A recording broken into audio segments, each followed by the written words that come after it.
Being welcoming, centered in love. So the Unitarian Universalist Association has asked us to spend the year on a common theme.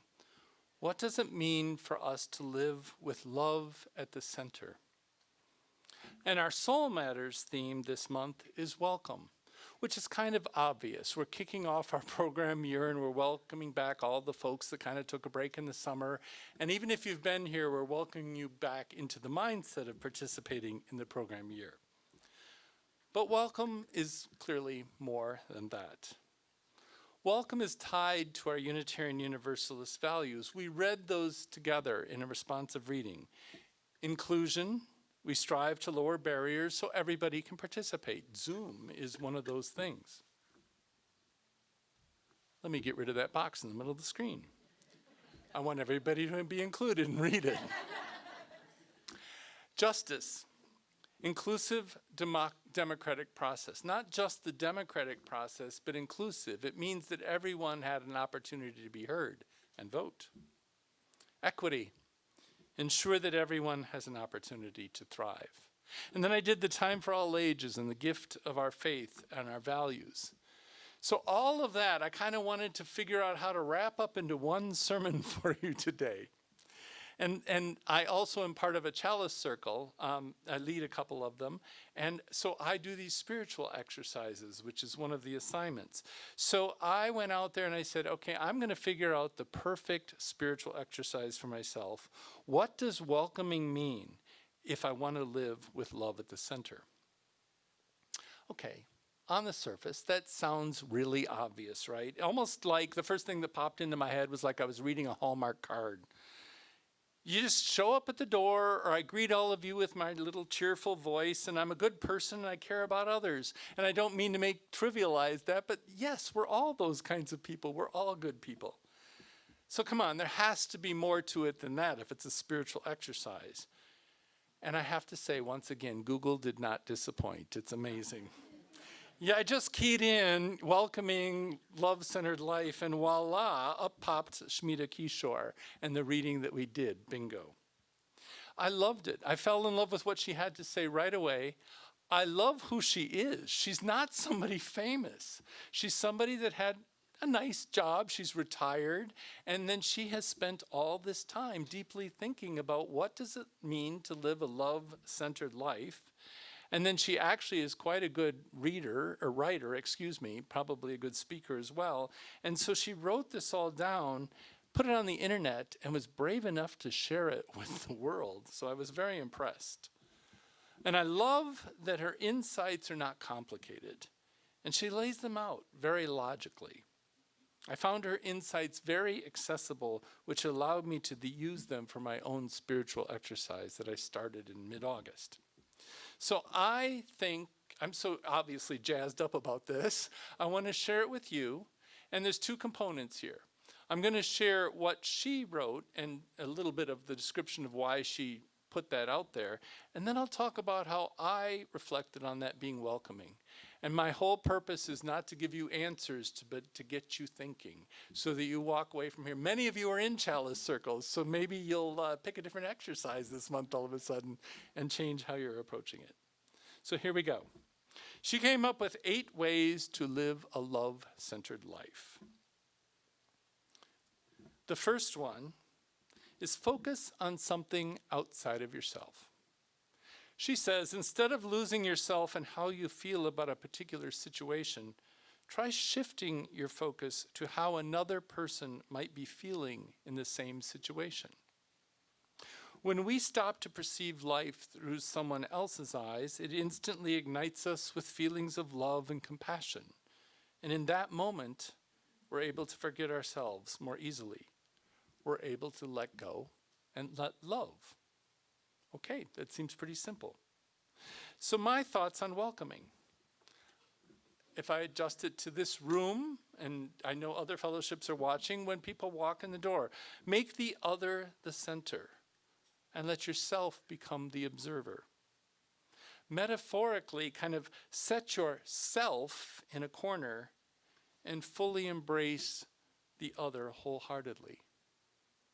Take in the context, the nonverbals when you encounter someone. And basically, I was thinking, don't make assumptions about familiarity. I mean, we come here, many of us, every week. We know how things go. We know everybody. You got to remember that the people coming through the door, this might be a huge change for many, especially if you've come here from a more conservative religious tradition. Or let's not forget that the younger you are these days, the less likely you've been involved in religious organizations at all. So the whole thing is kind of a mystery. After greeting them warmly, ask if they've ever visited before or even been to a Unitarian Universalist fellowship. And it's okay to let them know how apprehensive you probably were the first time you started coming. It's okay to be different. That was my experience the first time I ever entered the UU Fellowship in Appleton in 1995. So the next one, look at situations objectively. It's very Buddhist here. Remember, it's not a situation or a person that causes us to feel a particular way. It's our thoughts about it, our perceptions.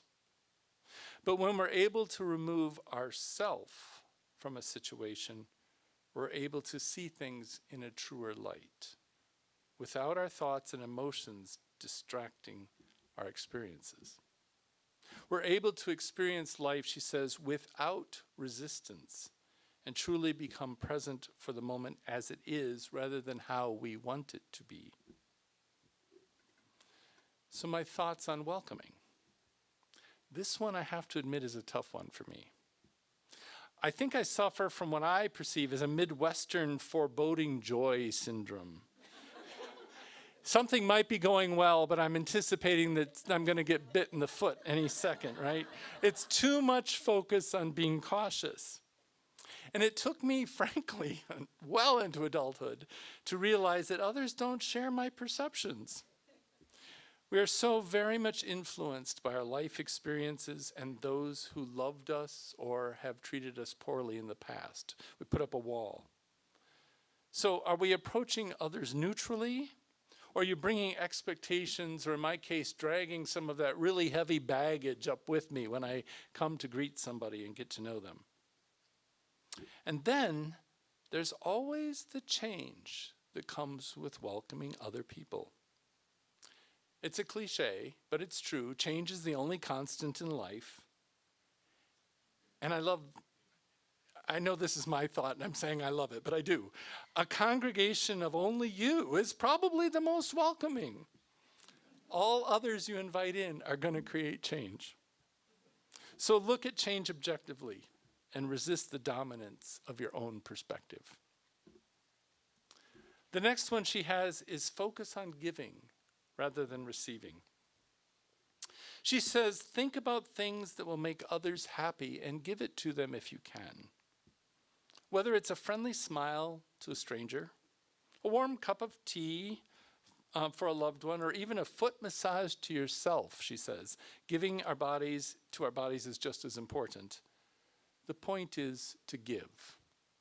In doing this, we're able to forget about ourself. We move from a self-centered focus to a love-centered one, and only realizing that the more we give, the more we truly receive in turn. The well of love never runs dry. So my thoughts on welcoming. What does this really mean in every single situation? Love intended giving? Not expecting something in return? Not keeping score? So where I went with this is we need to be okay if you don't get the response you expected. So if you come up to someone and you're cheerful and all bubbly and they're not in a good place that day and just wanted to be here as a refuge, accept it. Let it be. Let them take, I'm an extrovert. You probably figured that out, right? So I tend to be the type of person that I get charged up by feeding on the energy of all of you, which sounds kind of vampire-ish, but that's not what I mean. So in this case, I need to remember to let them take the energy from me because they probably need them. Or said another way that's less scary, meet them where they are and be with them where they are. Last week, if you were here or listened in on Zoom, I want you to remember I wanted you to remember back to the first time you entered one of these fellowships or any UU congregation anywhere. What was it like for you? What made you feel welcome? And then, in other words, what makes you feel the most welcome? Maybe you didn't get it that day, but what always makes you feel the most welcome? And then I asked you as part of our water ceremony to commit to welcoming, and we had 3 categories, and they were purposely that way because this is what the preschoolers do when they do their chalice lighting. It's with an open mind. So you're greeting people with looking for new ideas, you're open to new insights, expressing gratitude for them, not shutting them down.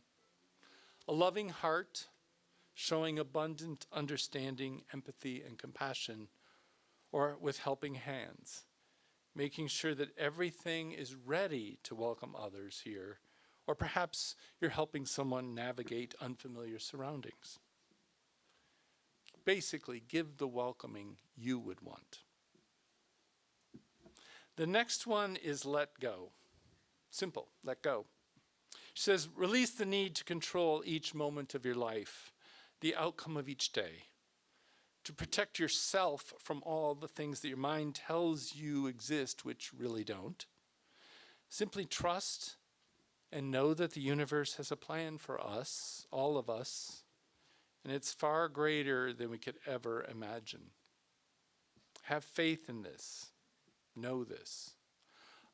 Allow synchronicity to take over your life and let go of the wheel. Okay, this one I really struggled with because I'm kind of a control freak. I kind of schedule every minute of my day. Now, I don't get upset when it doesn't work out that way because I know it won't, but still, I've got room for improvement. And then this whole synchronicity thing. So I thought about welcoming. A couple of things here. Letting go of the idea of perfection. Services and encounters are going to be sloppy and human, and the technology isn't going to work, or somebody forgets to show up, or I forget my lines. It's just the way it is. So we can't have perfection if we're going to be welcoming. And then synchronicity. Synchronicity, it's kind of synchronous that I even found this term this week, because this summer I read a book called The Awakened Brain, and it talks about how our brains are wired to spirituality. I'm going to do a sermon and a book review on it in December, so stay tuned. But her point is, once your brain is awakened, synchronicity happens all the time. And I'm kind of one of these skeptics here, because as a young adult, synchronicity was tied to my very strong evangelical Christian upbringing, that God is speaking to me or making something happen. So I kind of threw the baby out with the bathwater. But now there's an openness to synchronicity in the universe, based frankly on quantum physics and energy out there. So we must be open to, and I use this phrase a lot these days, what the universe is trying to tell me. So I had this big insight for welcoming on this one, so try it on. What if you were ready for the next person you greet to become one of the most important people in your life? Because I thought of all the people who are still important in my life, every single, except for my children, they were planned, every single one of them was because of some spontaneous thing, some synchronicity that happened in my life. So what if you welcomed people with that in mind, that you are about to become the most important person in my life? It changes your whole perspective on this. You're far less dismissive. Okay, I'll let go of letting go. The next one, take in the beauty around you. She says, breathe it in. Really breathe it in. When we stop to appreciate, love, and admire the beauty that surrounds us, everything becomes more beautiful. Allow yourself to be mesmerized by life. Spend a few moments in awe each and every day. Let the beauty of life fill you and watch your love grow. So where does welcoming come into this? I thought, there is great beauty of and within diversity that I should pay more attention to. There's beauty embedded in just the connection with other people. I did a whole sermon once on the theology of connection, because to me that's where the sacred is, that we can connect with each other. Find the beauty in others and embrace it with open arms. And then she goes on to say, love everything. Make it a point and intention to send love out no matter what. Again, very Buddhist. Release all judgment and allow yourself to accept what is. Remain with it. Being upset or irritated about a situation won't change it or make it go away. All it will do is make you feel worse. The choice is yours. So my thoughts on welcoming are to love those whose first impression is that of, quote, not belonging here, right? What would it take for those you encounter to want to love you right away? Love others in the way you want to be loved, or how you give yourself love. Simply put, love beyond our embedded prejudices and biases. The seventh one is experience love. She says, open yourself up to love in every way. Love and allow yourself to be loved. Allow it to manifest miracles in your life, she says, and I put that bold in my notes. Allow it to manifest miracles in your life. Immerse yourself in love and radiate its flow. Because I thought, okay, what is a miracle? Do I really know what the definition of a miracle is? I was raised Christian, and so there's lots of miracles in the New Testament, but did I really know what a miracle was? So I wrote down, it's probably the completely unexpected for good. Because if it was for bad, it wouldn't be called a miracle.